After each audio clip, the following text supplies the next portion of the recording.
নমস্কাৰ বন্ধুসকল, আকৌ এবাৰ স্বাগতম জনাইছোঁ বিশ্বৰ ক্ৰিকেট খবৰ ইউটিউব চেনেললৈ। বন্ধুসকল, অহা 3 নৱেম্বৰৰ পৰা হ'বলগীয়া ভাৰত আৰু বাংলাদেশৰ টি20 ছিৰিজৰ বাবে BCCI ইতিমধ্যে ভাৰতীয় দল ঘোষণা কৰিছে। বহুতো সালসলনি কৰা হৈছে ভাৰতীয় দলত।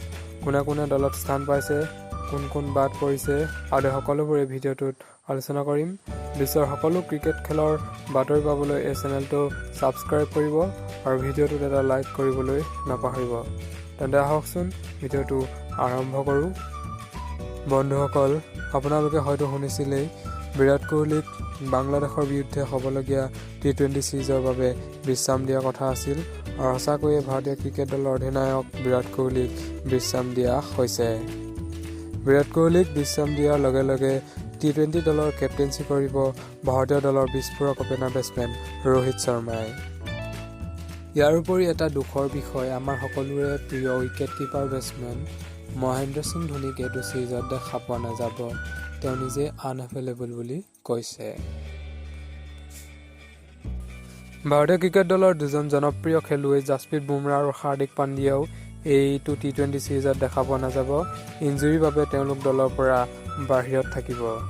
বাংলাদেশৰ বিৰুদ্ধে ঘোষণা কৰা ভাৰতীয় দলটোত কেইবাজনো নতুন খেলুৱৈয়ে স্থান পাইছে। দলটোত ছেকেণ্ড উইকেট কিপাৰ হিচাপে সঞ্জু চেমছনক চিলেক্ট কৰা হৈছে আৰু এজন নতুন অলৰাউণ্ডাৰ শিৱম দুবেও এই টি20 দলত স্থান পাইছে। বাদ পৰিল অলৰাউণ্ডাৰ ৰবীন্দ্ৰ জাদেজা, বেগী বলাৰ নৱদীপ চৈনী। পুনৰ এবাৰ দলত স্থান নাপালে off spinner Kuldeep Yadav, swing bowler Bhuvneshwar কুমাৰে। দলটোত মূল বেটছমেনৰ ভূমিকা গ্ৰহণ কৰিব ৰোহিত শৰ্মা, শিখৰ ধাৱন, KL ৰাহুল, শ্ৰেয়াছ আয়াৰ, মনীষ পাণ্ডে আদি খেলুৱৈ। উইকেট কিপাৰত আছে ঋষভ পন্ত, সঞ্জু চেমছন। অলৰাউণ্ডাৰত আছে কুণাল পাণ্ডিয়া, ৱাশ্বিংটন সুন্দৰ আৰু শিৱম দুবে। বলিং ডিপাৰ্টমেণ্টত আছে স্পিনাৰ যুজবেন্দ্ৰ চেহেল। তেওঁ বহুদিনৰ মূৰত ভাৰতীয় টীমত কামবেক কৰিছে আৰু তেওঁৰ লগত থাকিব ৰাহুল চাহাৰ। ফাষ্ট বলিঙত দেখিবলৈ পোৱা যাব দীপক চাহাৰ, খালিল আহমেদ আৰু শাৰ্দুল ঠাকুৰক।